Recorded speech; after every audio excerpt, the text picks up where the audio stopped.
Alright guys, so meron actually na tanong sa comment section. Madalas na tanong pag sa mga videos ko, doon sa mga nakaraan nating videos is kailangan ba nila mag-upgrade sa Wi-Fi 7?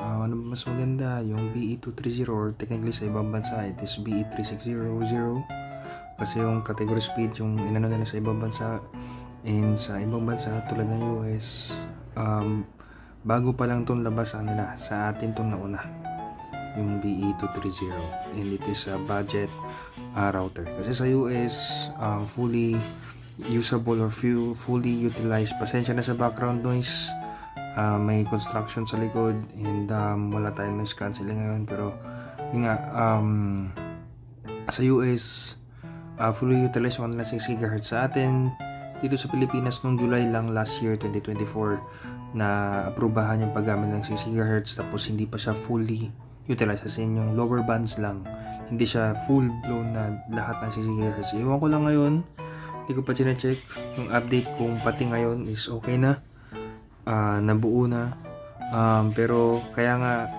sa Pilipinas wala pa yung BE95 na deco and yung ibang mga routers ng TP-Link, dahil yung upper band ng 6 GHz is wala sa atin, lower band lang. So doon mo din makikita sa mga produkto ngayon. So eventually lalabas din siya, and this website na pinapakita ko sa screen is not that super accurate. May mga ilang pang details na hindi nila alam sa BE3600 or BE230 dahil nga hindi ito fully available sa ibang lugar pa, or kung available man bago ba lang sa kanila, sa atin talaga una na-release yan. Pero ang AX72 is matagal na. So tulad na in-explain ko dun sa comment ko, reply ko dun sa nag-comment is, una sa lahat, ilan ba device mo? Diba? Makita natin mamaya when we scroll down na mas maraming antena si AX72, marami siyang streams, mas mataas yung kanyang speed category. Pero yun nga, kung padamihan lang ng device, kung based dun lang sa specs, kung titignan lang natin yung specs, mas okay si AX72. Kung meron kang Wi-Fi 7 na device and wala namang masyadong, kunti lang naman kayo, tatlo lang kayo sa bahay, in that regard, marami ka pang pwedeng itanong. Hindi tayo matatapos doon. So kung wala kang Wi-Fi 7 device, Wi-Fi 6 device lang meron ka, wala kang planong bumili ng Wi-Fi 7 na device in the next 3 years or in the next 5 years, or wala kang plano na magtaas ng speed ng internet mo na lalagpas ng 1 gigabit, diba? Okay ka na sa 500 gigabit sa bahay, or okay ka na sa 700 ganyan megabit sa bahay, diba? Okay ka na doon, ayaw mo mag 1000 or mag 1000 Mbps or 1 Gbps, then okay pa rin si AX72. Pero kung may plano ka man pumalo ng lagpas 1,000, kasi kung papalo ka 1,000, hindi aabot talaga ng 1,000 yung sa AX72, pero kahit paano dun siya, so within 500 to 1K per device. And sa Wi-Fi 6 medyo kaya naman nun, pero depende sa internet plan, depende sa dami ng wall sa bahay, depende sa positioning ng router mo. Maraming factors sobrang daming factors. Pero kung wala kang Wi-Fi 7 na device at wala kang balak bumili nito in the next 3 to 5 years, and then doon ka na sa Wi-Fi 6 na router, yung iba dyan well tested na though be careful in updating to mga Wi-Fi 6 lalo na to mga lumang router, kasi may mga tendency ang mga kumpanya, pagsensya nyo na, nakakainis na tunog sa likod, kasi talagang ewan ko ba, lagi yan sa nagko-construction, tapos ako ay umaga ako natutulog kasi nga galing akong BPO, yung wala naman ako magagawa sa kanila. Pero yun na lang, pagpasensyahan na lang natin. Break ko ngayon, Sabado, so and wala akong ibang lugar kung saan ako pwede mag-record, so pasensya na lang. Pero ito masasabi ko,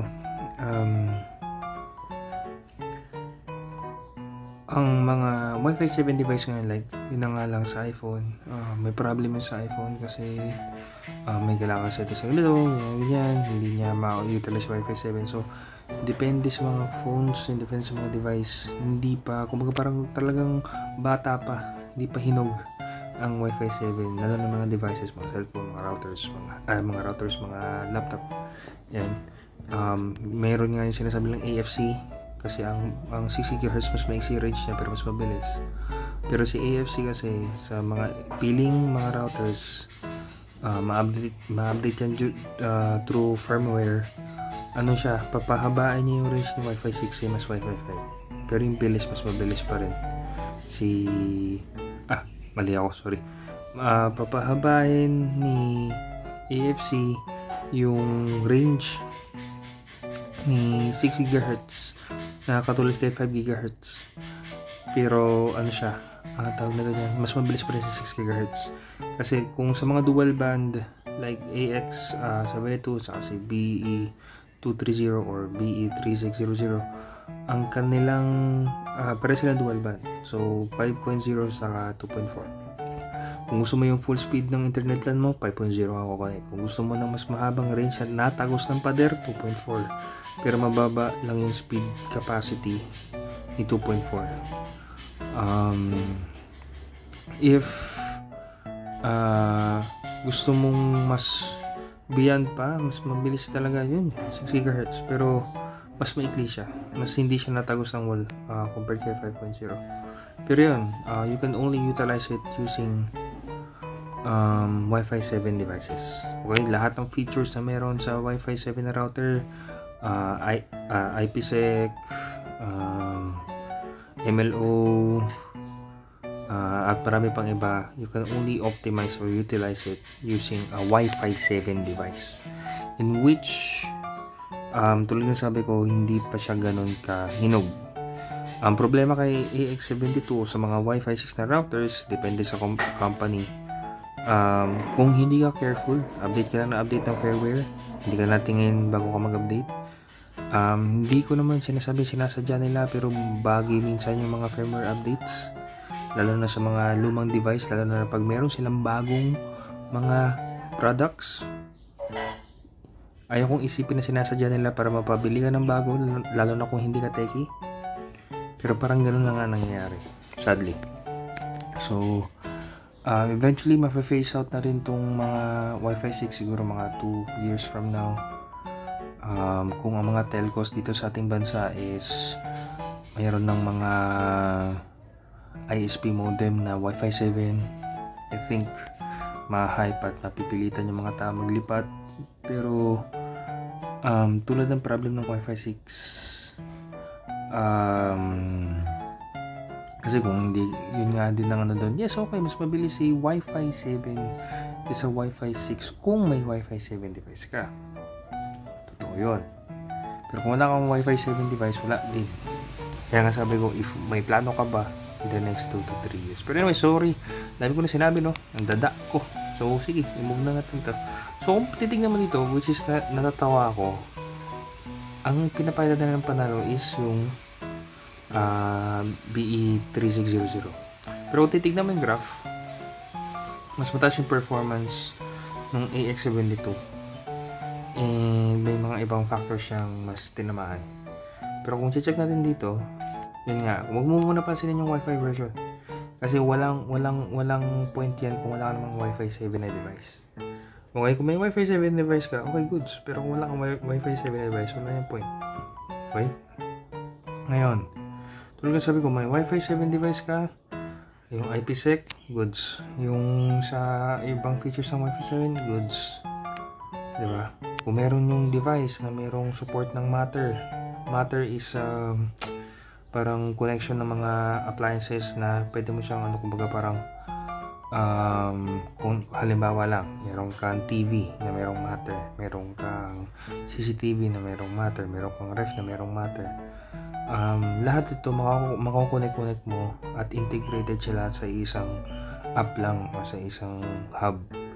Yun yung ano nun. Kung para makakontrol mo sila lahat using Matter. Yun yung kinaganda niya. Kung meron kang Matter na device na may support ng Matter. Pero kung wala rin point. So, you need to check ano ba yung mga features na kailangan mo. Para sa kotse lang yan eh. Okay, sige, bumili ka ng sports car, bumili ka luxury car. Traffic. Anong point? Diba? O butas-butas yung kalsada. Diba? So, you need to check all the features. Ano ba talagang kailangan mo? kung bibili ka ng may mga minsan kotse or laptop na hindi mo lang kailangan yung isang feature niya, pero okay lang kasi the rest of the features kailangan mo, hindi go. Pero sayang naman kung 25 or 75% ng features hindi mo nagagamit, yung 15 or 25% lang yung nagagamit mo, diba? Sayang. So ngayon na medyo mahirap ng kumita, kailangan natin isipin mabuti paano tayo gumastos. So if you go with the AX72, mas mataas yung capacity niya. Okay, hindi yan yung maximum speed na kaya niya abutin, ha. Yan yung capacity niya, yung kaya niya ibigay. Depende pa rin sa cellphone mo, depende pa rin sa chipset na meron, ng Wi-Fi chipset na meron sa phone mo, na meron sa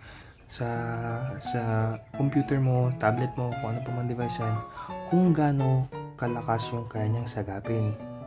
Okay, kung ang phone mo is Wi-Fi 4, Wi-Fi 5, yung chipset niya, siyempre hindi ganun kalakas.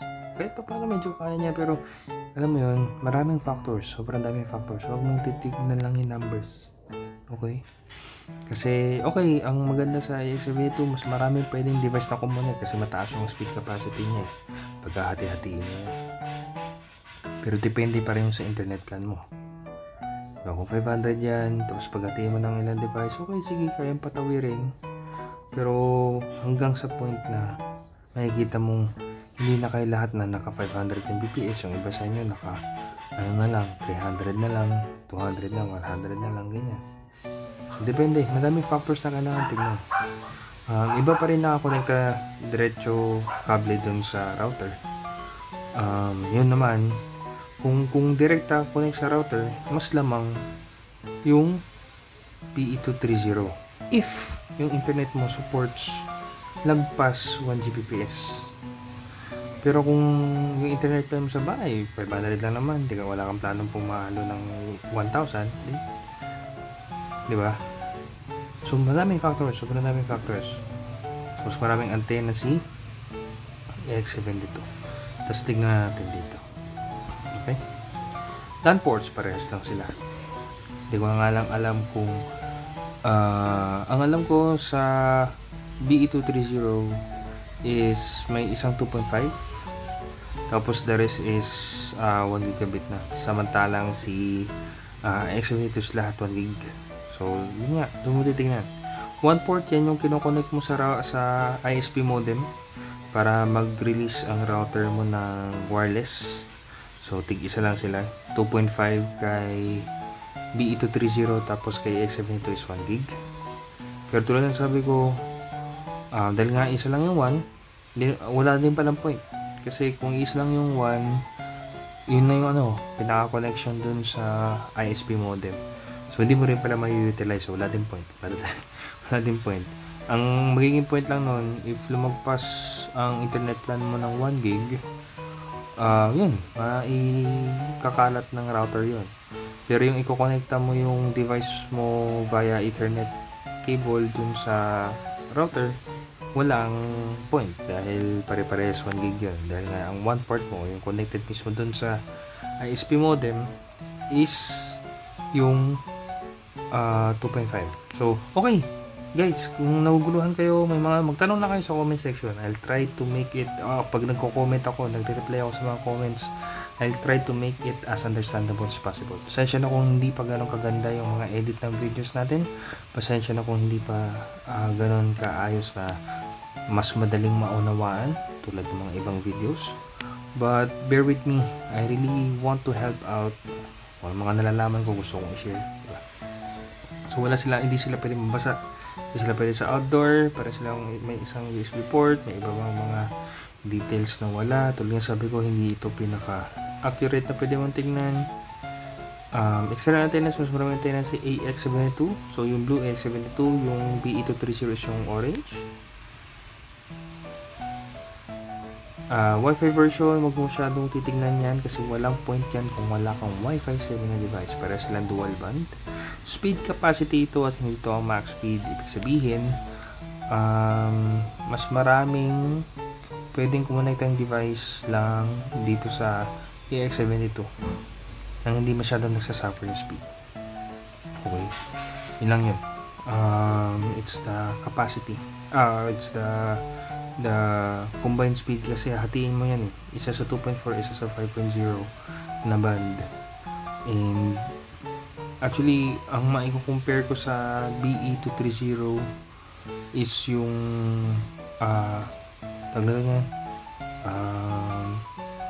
AX30 na mesh router. Ito mas malakas pa rin yun kasi mesh routers kasi hindi mo na kailangan extender. Basta meron kang dalawang mesh router, connected na siya, built-in na yun. Good for malalaking bahay. Pero ito, isa yun, number of devices. Okay? Hindi ibig sabihin niya na aabot ng 4,000 speed sa phone mo, ha?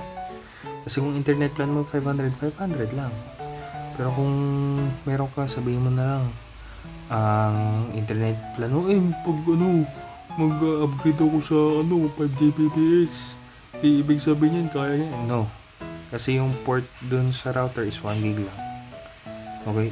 It's good na meron siyang allowance para mas maraming device makakonect, pero it will never reach for one device ng 4,000. No. Si phone, no.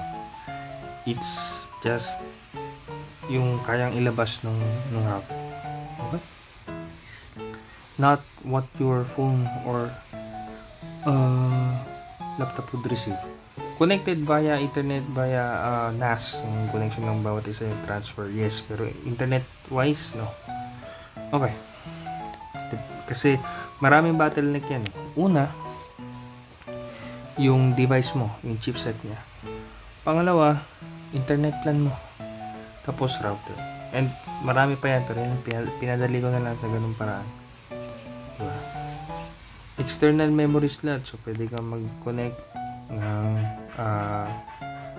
memory SD card para lang mas mapataas yung memory ng router, making it in a sense more quote-unquote faster. Kumbaga parang computer yan, lagyan mo ng additional RAM. Ganun. Pero still malakas yung computing niya, malakas yung bigay niya, mas hindi siya hirap.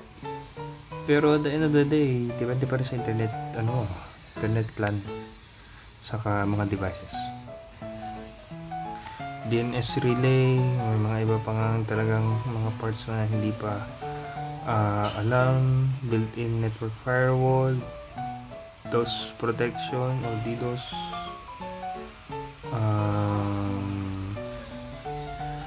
WPA3 yung security, plus IPsec sa BE230 yung orange. MAC address filtering, pass-through, halos pares lang sa yung IPsec, wala si AX7, ito si TP-Link, si BE230 lang meron.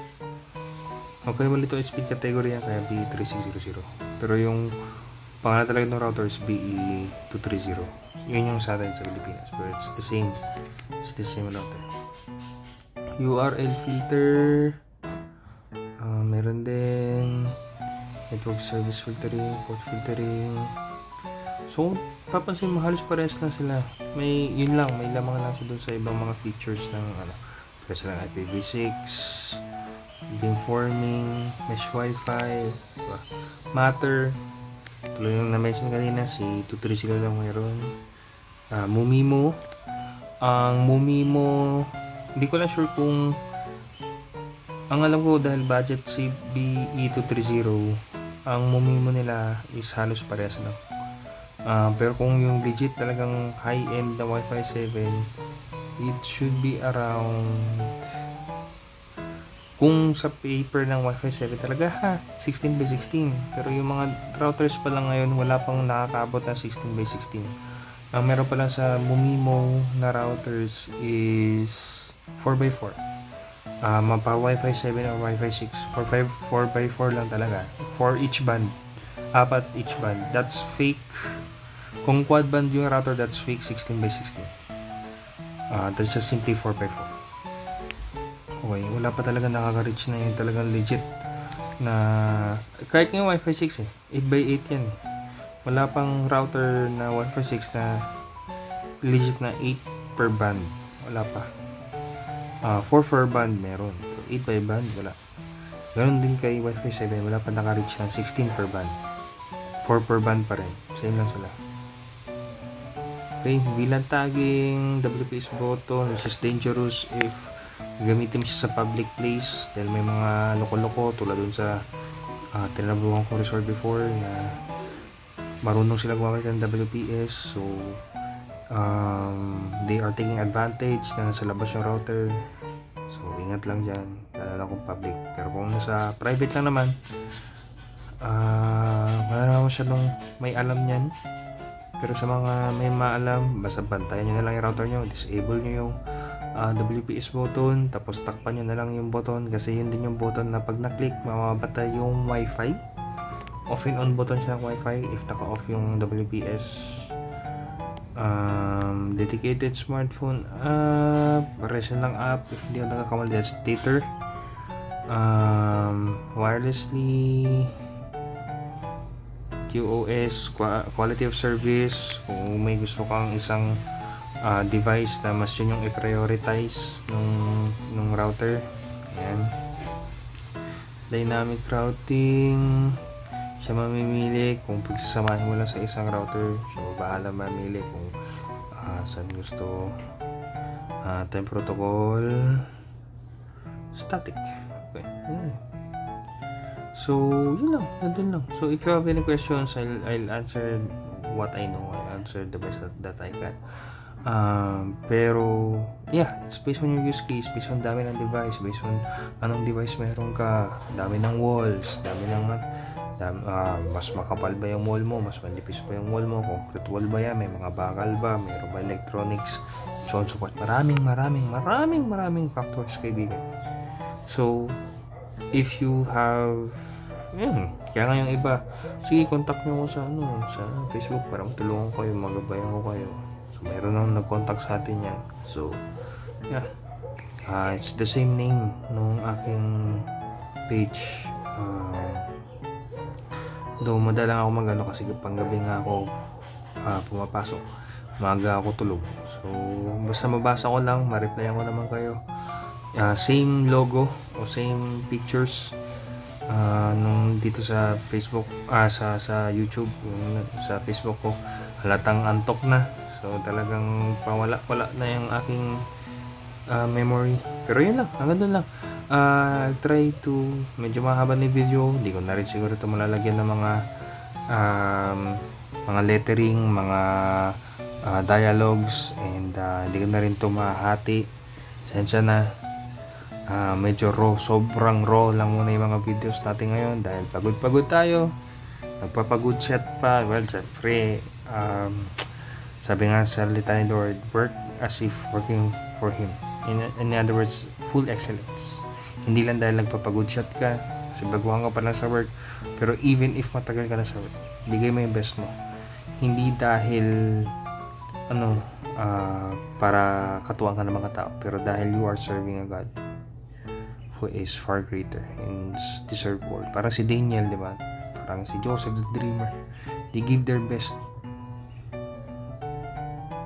And well, si Lord naman yung gumalaw sa kanila. So, we giving our best, serving God, worshiping God through our service, through our work, through our kung ano man ginagawa natin. Whatever you eat, whatever you drink, whatever you do it for the glory of God. Magagamit tayo ni God para maihayag ang mabuting balita, para maihayag ang kanyang pangalan. Marami pang makakilala, even yung mga katrabaho natin. So, yeah. Go ahead. Maganda lang mga kaibigan. If you have questions, please comment down below. And let's see if ano pa mga content yung pwede natin gawin. Okay?